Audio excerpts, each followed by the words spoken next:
Hi hello வணக்கம் மக்களே. இன்றைக்கி நம்ம பார்க்கக்கூடிய இந்த வீடியோவை ஸ்பான்சர் பண்ணுறது நம்ம பைமோட் அப்ளிகேஷன். இந்த அப்ளிகேஷனை உங்கள் மொபைலில் டவுன்லோட் பண்ணி உங்கள் வீட்டுக்கு தேவையான கிராசரி ஜாமான்களை வாங்கி பயன்பெற்றுக்கோங்க. வாங்க வீடியோக்குள்ளே போவோம். இன்றைக்கி நம்ம பார்க்கக்கூடிய டாபிக் ரத்தன் டாட்டா அவர்களின் வரலாறு. வாங்க போகலாம். ரத்தன் நவால் டாட்டா ஓர் இந்திய தொழிலதிபரும் டாடா சன்ஸின் முன்னாள் தலைவரும் ஆவார்.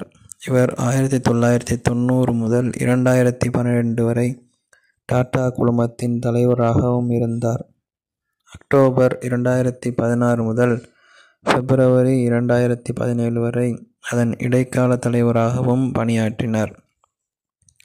அதன் அறக்கட்டளைக்கு இவர் தொடர்ந்து தலைமை தாங்கினார்.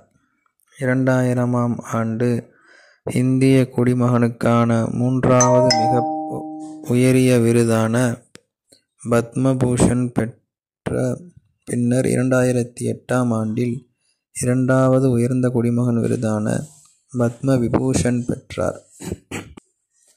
டாடா குழுமத்தின் நிறுவனர் ஜம்சேத்ஜி டாட்டாவின் மகன் ரத்தன்ஜி டாட்டாவால் தத்தெடுக்கப்பட்ட நேவல் டாட்டாவின் மகனான இவர் கார்னெல் பல்கலைக்கழக கல்லூரியில் கட்டமைப்பு பொறியியல் இளங்கலை பட்டம் பெற்றார்.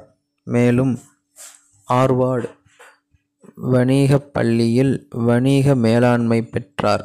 1961இல் டாடா குழுமத்தில் சேர்ந்து டாடா ஸ்டீல் தளத்தில் பணிபுரிந்தார்.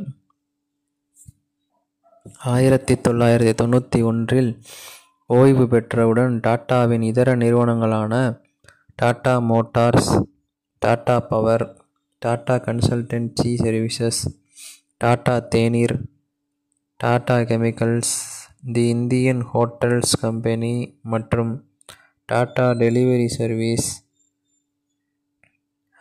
ஆகிய பெரும் டாடா நிறுவனங்களுக்கும் தலைவரானார்.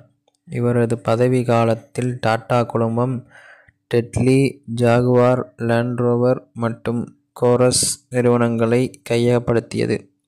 இது இந்தியாவை மையமாக கொண்ட டாட்டாவை உலகளாவிய வணிகமாக மாற்றும் முயற்சியில் ஈடுபட்டது.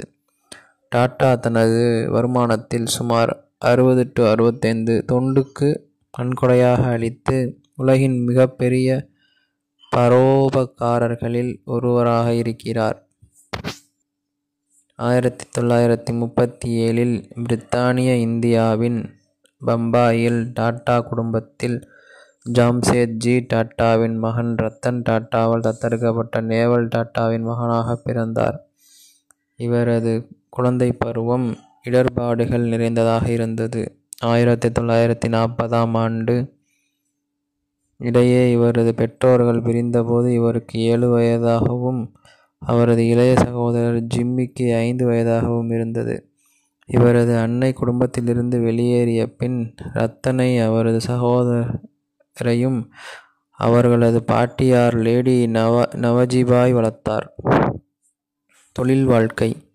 ரத்தன் டாட்டா 1962ஆம் ஆண்டு கோர்னல் பல்கலைக்கழகத்தில் கட்டமைப்பு பொறியாளர் படிப்பு படித்து முடித்த பின்னர்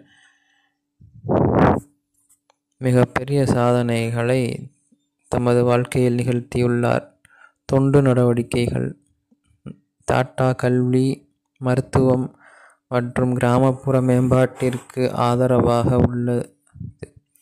மேலும் இந்தியாவின் முன்னணி தொண்டு நிறுவனமாகவும் கருதப்படுகிறது. இந்தியாவில் இருந்து கார்னல் பல்கலைக்கழகத்திற்கு படிக்கப் போகும் இளங்கலை மாணவர்களுக்கு நிதியுதவி வழங்கும் பொருட்டு டாடா குழுமத்தின் துணை நிறுவனமான கல்வி மற்றும் மேம்பாடு அறக்கட்டளை $28 வழங்கியது. ரத்தன் டாட்டா திருமணமே செய்து கொள்ளவில்லை. நான் 4 முறை திருமணம் செய்து கொள்ள நெருங்கி வந்தேன்.